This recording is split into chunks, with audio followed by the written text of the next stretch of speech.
사람들은 사람이 바뀌어야만 하는 이유, 사람은 바뀔 수 있다 라는 것에 대한 어떤 얘기를 좀 해보려고 해요. 이거는 제 인생의 테마와도 같은 건데, 어제 크리스마스였죠. 딸내미랑 둘이서 곱창을 구워 먹으러 갔습니다. 그래서 곱창을 구워 먹으면서 얘기를 했어요. 사람이 바뀌는 어떤 필요성에 대해서 이제 얘기를 좀 했는데, 우리는 그런 것들 때문에 많이 다른 사람들과 싸웁니다. 다른 사람을 자기가 원하는 형태로 바꾸고 싶기 때문이죠. 근데 이제 딸내미가 그런 얘기를 합니다. 아빠, 내가 꼭 바뀌어야 돼? 나 그냥 있는 그대로 살면 안 돼? 그렇게 얘기를 해요. 언뜻 들어보면 되게 맞는 얘기 같아요. 그렇지만 이 얘기야말로 전형적인 감성팔입니다. 얘기를 조금 더 하면서 이제 본인이 가지고 있는 문제에 대해서, 자기가 가지고 있는 논리의 문제에 대해서 이제 드러나는 순간이었죠.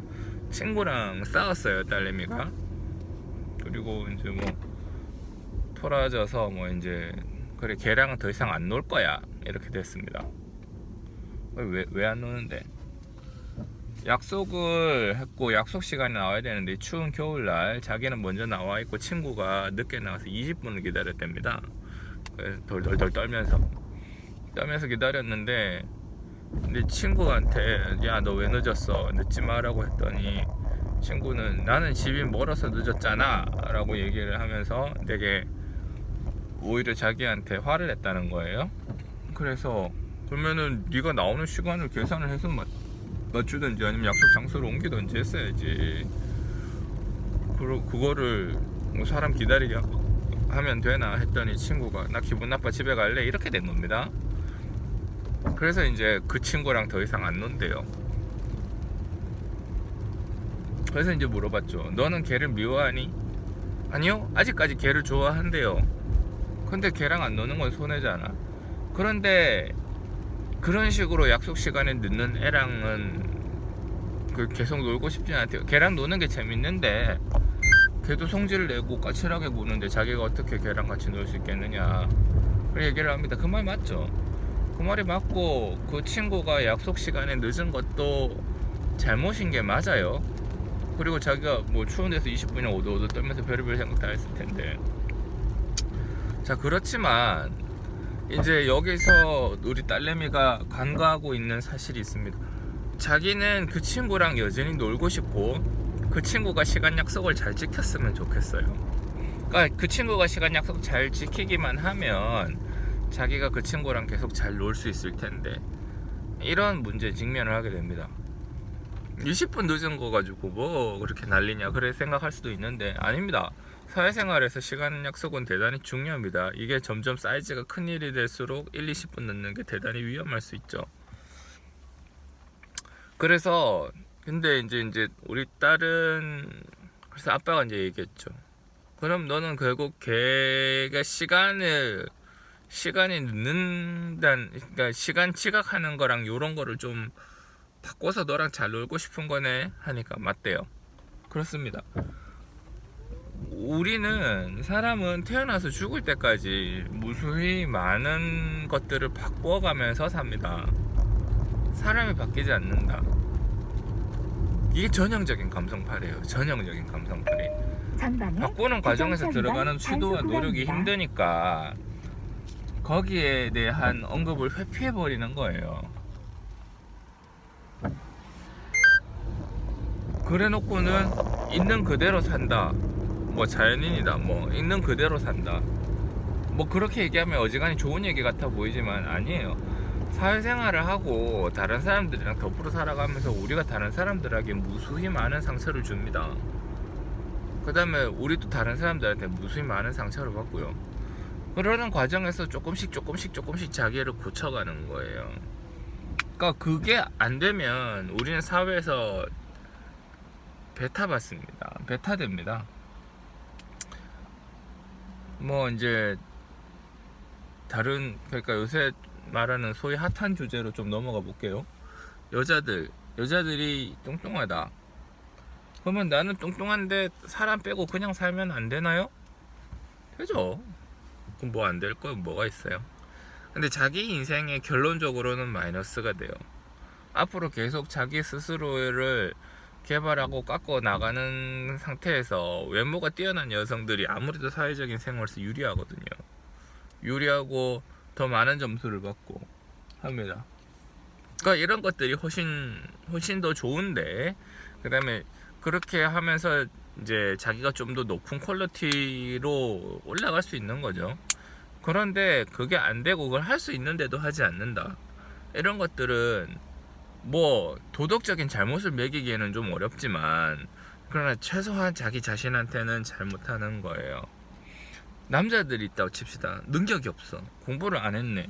뭐 열심히 하려고 뭐 공부를 잘 못했다 이런 게 잘못은 아니지만, 자기가 열심히 노력하고 부지런히 연구해서 더 나은 단계로 올라갈 수 있는데 근데도 하지 않는다. 그러면 그게 뭐 다른 사람들한테 뭐 크게 해를 끼치고 그런 거는 아닐 수 있겠죠. 요새는 저는 그런 생각도 안 합니다. 다른 사람들한테도 해를 끼친다고 생각을 합니다. 왜냐하면 제가 내는 세금이 그쪽으로 흘러 들어가는데, 지가 더 열심히 해갖고 오히려 세금을 좀 더 내는 사람이 되면 우리 다 같이 더욱더 많은 혜택을 받을 수 있는데, 자기는 그러지 않고 그냥 그 혜택만 받아먹겠다는 거죠.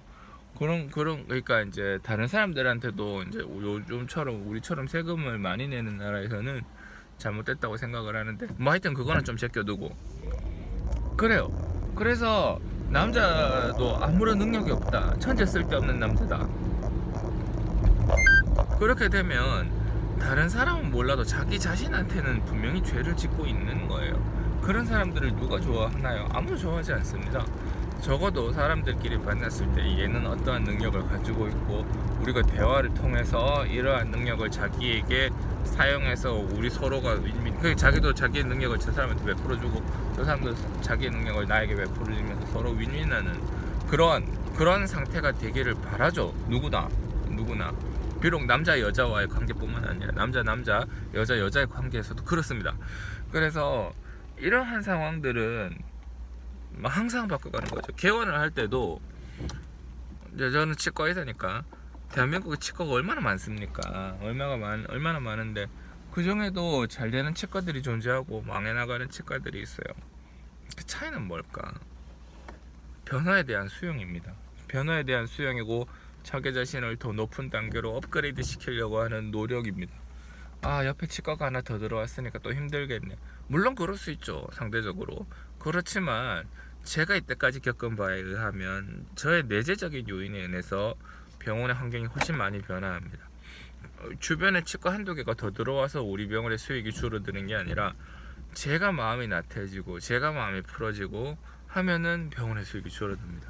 실제로 저희 병원 주변에는 계속 치과들이 들어왔어요. 계속 치과들이 들어와서 막 이렇게 경쟁업체라고 그러는 표현이 맞죠? 경쟁업체들이 많이 들어왔는데 병원의 수익은 오히려 줄어들지 않고 증가했습니다. 환자들도 늘고. 이상하잖아요. 주변 사람들은 고정되어 있고, 그런데 치과에 있는 환자들이 줄어야 되는데 오히려 더 늘고 수익이 된다고요. 그런데 제가 요번에 공황장애를 알았어요. 공황장애를 앓고 이제 힘들어갖고 환자들 제대로 못 보고 낑낑대고, 그 다음에 계속 막 이렇게 널브러져 있고 이러니까는 환자들이 확 줄어요.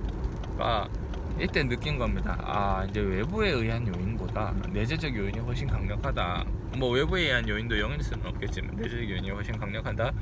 그 다음에 저희 병원이 이제 지속적으로 증가하게 된 이유 중에 제일 내면에는 제가 끊임없이 저희 스스로를 발전하려고 하는 그러한 의지가 있었던 거예요. 자기 스스로를 계속 채찍질하고, 물론 그래서 공황장애가 온 것도 맞지만, 그러나 공황장애를 극복된 시점에서 아, 이게 더 나은 상태, 그러니까 더 좋은 상태로 갔다고 생각을 하는 겁니다. 공황장애를 앓기 전보다 더 나은 더 한 단계 레벨업이 됐다고 생각을 하는 겁니다. 그렇습니다. 어제 딸내미랑 얘기를 했어요. 그래서 너는 걔를 어떻게 고칠 거냐 얘기를 해보니까 그런 애들이 많았어요. 부모님이 자기 딸내미 너무 우쭈쭈하게 키우고 자기 딸내미 최고다 해갖고 사람들이 그러니까 그 아이들의 친구들이 걔를 점점 싫어하게 되는 거지. 왜냐하면 걔는 전부 다 자기 중심적으로 돌아가야 되는데 다른 애들은 또 자기들 나름대로 자기 중심적으로 돌아가야 되니까 자꾸 부딪히는 거예요. 그 와중에 이제 다른 애들을 얼마만큼 배려해 주느냐, 자기를 얼마만큼 깎아내느냐, 그 싸움인데 그 애들이 그런 거를 다 조금씩 합니다. 누가 이걸 원한다면 그래 그거 해라. 누가 이걸 원한다면 그거 해라. 다음에 내가 이걸 원하는데 그럼 그거 해줘라. 그렇게 서로 같이 놀면서 양보하는 그러한 것들이 있는데 또 자기 친구 중에 한 명은 그게 도저히 안 되는 거예요. 도저히 안 되고 무조건 자기가 해야 되는 대로 해야 되니까 자기가 하라는 대로 하지 않으면 울어버리고, 그러니까 애들이 좋아하지 않는 겁니다. 쟤는 울보고 뭐 시키면 안 하고 울고, 그러니까 피곤해서 걔랑 안 노는 거예요. 그냥 걔는 친구랑 계속 놀고 싶은데 계속 자기는 우는 습관이 되니까. 그러니까 우리 딸내미가 걔 보면서 걔는 울보야 이러는 거예요. 그래서 그 울보인데 걔가 나쁘니? 아니 그러니까 나쁜 애가 아니래요. 나쁜 애가 성격이 나쁘거나 그렇지는 않은데 그냥 이제 자기가 원하는 대로 안 되면 자꾸 우니까 피곤해서 같이 못 놀겠다는 거죠. 그게 너무 안타까운 거죠. 그래서 아빠가 얘기를 했죠. 제가 얘기를 했죠. 그래서 너는 걔를 어떻게 바꿀 거니? 네가 원하는 형태로 어떻게 바꿀 거니? 그러니까 걔가 고민하기 시작합니다. 왜냐면 자기가 제일 처음에 했던 얘기랑 드디어 부딪히는 순간이 오는 거거든요. 아빠 내가 꼭 바뀌어야 돼? 있는 그대로 살면 안 돼? 말은 좋지만 절대 진실이 아니에요. 사람이 있는 그대로 살면 안 됩니다. 자기는 반드시 바뀌어야 돼요. 사람은 바뀌지 않는다. 이게 전형적인 감성팔입니다. 아니요, 그렇게 해서는 안 돼요. 사람은 바뀌어야 됩니다. 좀 더 다른 사람들이 원하는 형태로 바뀌어야 자기가 원하는 거를 다른 사람에게 얻어낼 수 있어요. 자기가 바뀌어야 다른 사람들에게 원하는 걸 얻어낼 수 있다. 여기서 올바름의 개념이 나오는 거죠. 지금 네가 하는 행동이 올바르냐 아니냐. 올바르지 않지만 나는 바뀌지 않을래, 그러면 안 됩니다. 올바른 형태로 바뀌어 나가야 됩니다. 올바른 형태로 바뀌어 나가고 네가 올바를 수 있는 범위 내에서 다른 사람들한테 올바름 요구할 수도 있어야죠. 그렇게 하면 안 되지. 다른 사람들과의 약속인데 문제가 생기지 않도록 잘 해야지. 그렇게 바뀌어 나가야 됩니다. 조금씩 계속 바뀌어 나가야 돼요. 거기서 조금 더 한 단계 높은 차원이 되면 자아 실현을 위해서 꼭 다른 사람들과의 약속이 아니라도 자기 스스로 해야 될 뭔가를 바꿔 나가는 게 되겠죠. 뭐 살 빼는 것도 그런 게 될 수가 있겠고, 한자라도 공부를 하는 것들이 그런 것들이 될 수가 있겠습니다. 그래서 그런 식으로 사람들이 스스로 바뀌어야 된다. 얼마 전에 이제 변호사랑 만나서 얘기를 한 적이 있는데